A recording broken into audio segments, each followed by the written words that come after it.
Hi, and welcome to my anime reviews. For this episode, technically it's not an anime, but it's based on an anime. We're going to review the live action adaptation of One Piece. I've binge watched all the episodes, and it's really good. We all know the curse of the live action adaptations of anime. To be honest, most of them really don't turn out good. But this one, the One Piece live action adaptation, I think the way that they adapted it, like, they really respected the source material. It really showed. So in this video, I don't want to spoil anything. So I will just go with general reviews, like which things I like, which things I didn't like, and my overall review of the series. So first off, the things I like, the casting. Seriously, how they found these actors to portray those specific characters and how they actually fit them, that's really mind blowing to me. Luffy, he really acted like he's the anime character. There are dumb moments, dumb moments. Usually, the comedic sense only fits in the manga or anime, and somehow they were able to translate that into the live action version, even in English. The actor, Iñaki Godoy, hands down to you, man. He embodied the spirit, the goofiness, but when it was time to get serious, man, he's serious. When it was time to get angry, he became angry.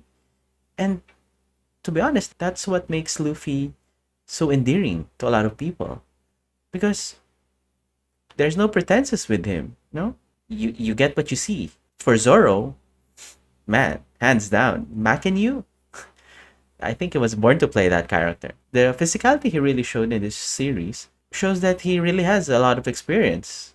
I think recently he just portrayed Enishi from Rurouni Kenshin live action, and I think he brought that swordsmanship expertise into full view in this one. And I really like how the action scenes with the swordplay, you could really see what's happening, and they didn't really do so much of cuts and edits to hide someone that really can't, perform using swords. But for Makinu, you don't have to do that. You just roll the film and watch him do his thing. The characterization of Zoro in this one, I think it's an improvement of the anime version. Yes, he might talk a lot, but his one-liners, so on point. And they also kind of hinted at his lack of direction. It was funny in a certain scene. So they also made a nod to that. So that shows that the showrunners and the producers really respected the source material. They didn't want to make it so overt that the fans would go, "Oh, hey, look, Zoro doesn't have a sense of direction." Ha ha ha. They didn't put it like that for laughs. As for Nami, played by Emily Rudd, yeah, all I can say is she really embodies the spirit of Nami.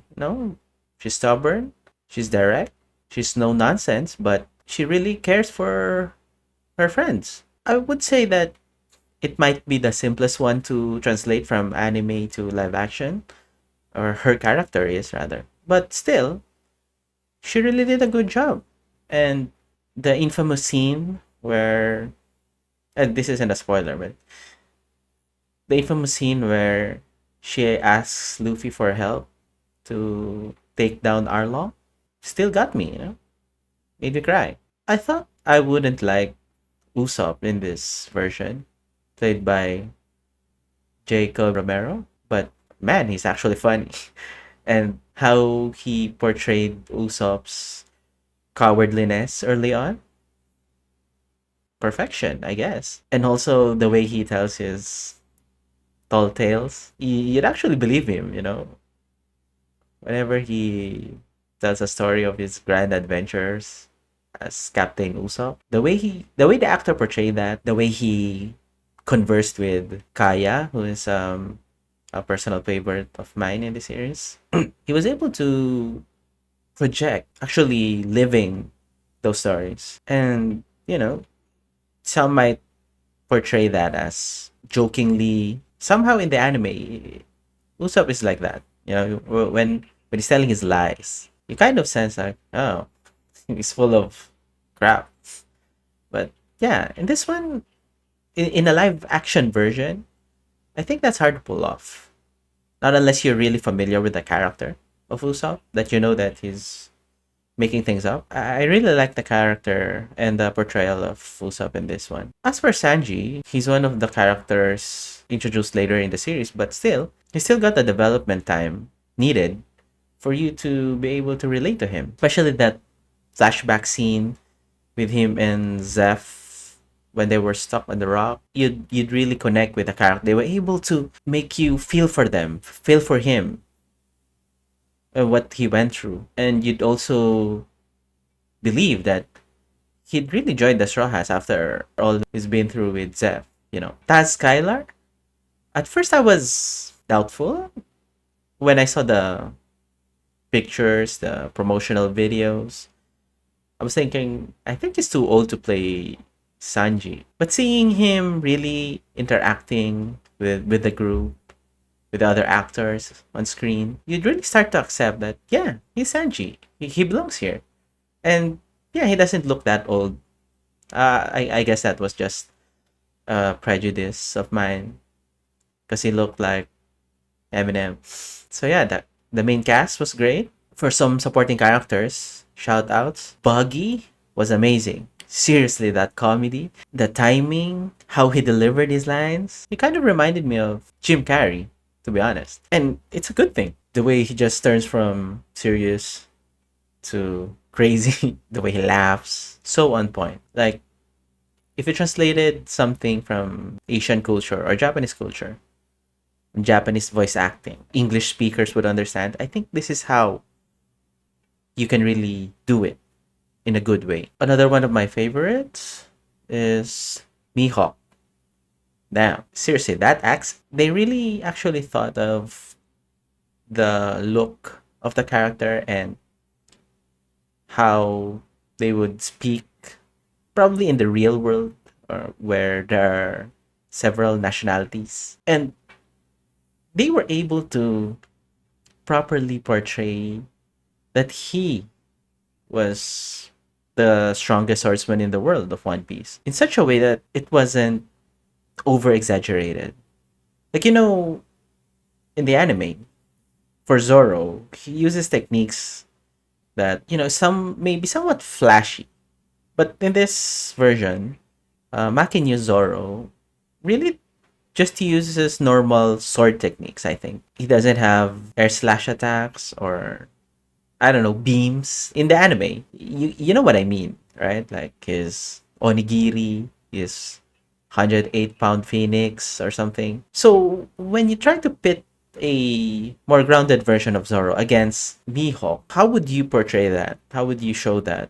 They have such a massive gap in strength. And I love how they portrayed him using that tiny, I can't even call it a sword, tiny knife, maybe. He was able to deflect and even throw Zoro away using just that one small blade. The effects on how they did it, to be honest, it was believable in a sense. You just think, wow, this guy's just too strong. They already showed Zoro's power level in a sense. But when Mihawk showed up and Mihawk beat his ass, you know that he's the strongest swordsman in the world. Another one of my favorite characters, Kuro. Man, that portrayal, I remember watching him in the anime and I was so pissed at him.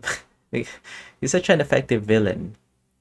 He acted all goody two shoes, But then when he reveals his true nature, that deep down he's still the pirate that he was, you see that he's still evil natured. He was just acting ever since. You really hate that guy, the character. And in this version, you're still gonna hate him. Even more so, I think.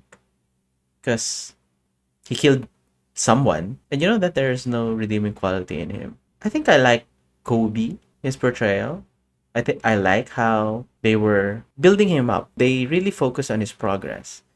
Unlike in the anime, you get snippets of it, several arcs before you see him again. But in this one, he was really developed as a character. So other things that I like, but I won't elaborate too much. I like Zeph. I like how they were portrayed him. I like how they were so true to the colors of their hair. That's such a that's such a nitpick of mine when I see these live action adaptations from anime that they keep changing the color of the hair. Like, why can't we retain that? And in here, heck, almost everyone they retain their colors.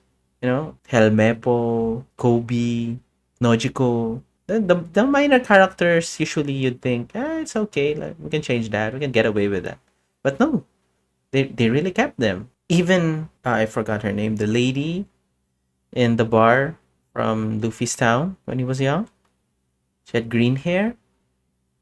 Even Nami's mother, Belmir. I mean, they even got the sort of undercut color. The her hair is dark red, dark maroon, maybe dark pink. But the undercut, she had an undercut and it was pink. So even that they tried to replicate in live action. Also, they didn't shy away from the quirkiness of their attires. Like how Garp wore that dog cap, or even Captain Nezumi had the mouse hat and even had the whiskers. They didn't shy away from those small details, which I really appreciate. Because some adaptations, some would think that, that's too silly.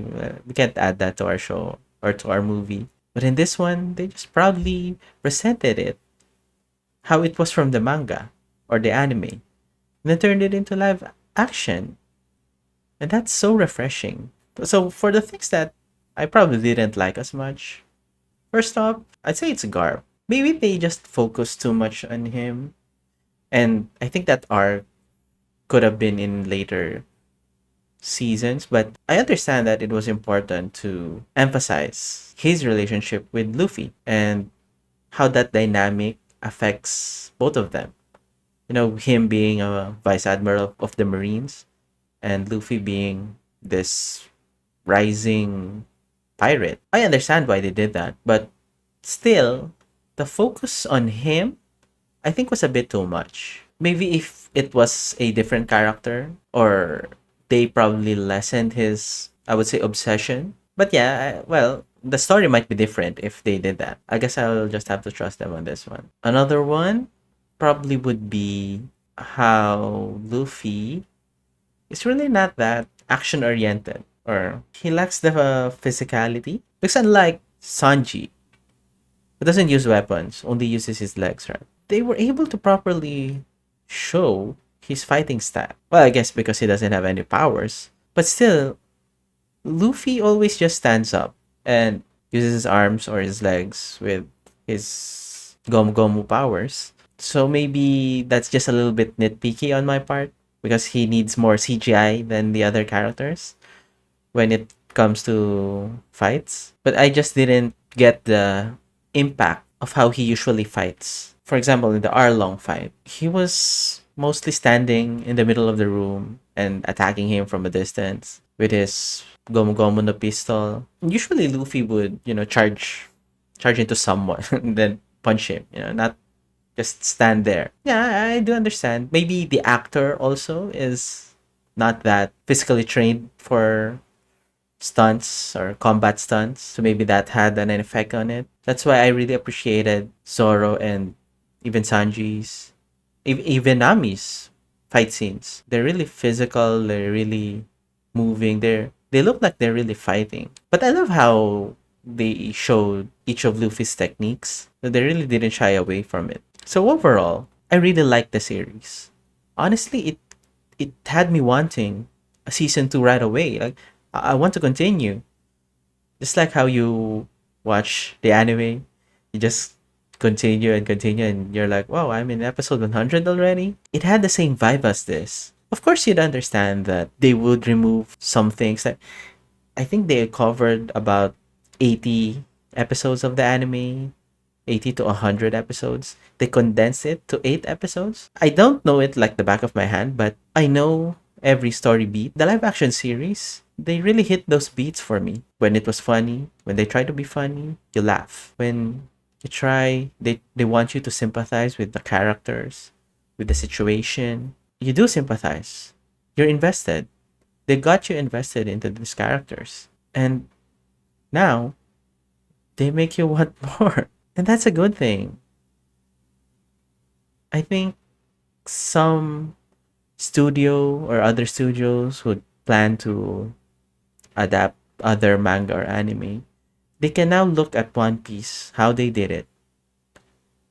And, they won't shy away from the details that make those anime or manga great. Hopefully, this will be a start of a new wave of live action adaptations that fans and even newer audiences can appreciate. I think this live action series will introduce non-fans, non-One Piece fans into the anime or manga, and even vice versa. Not just the anime and manga purists.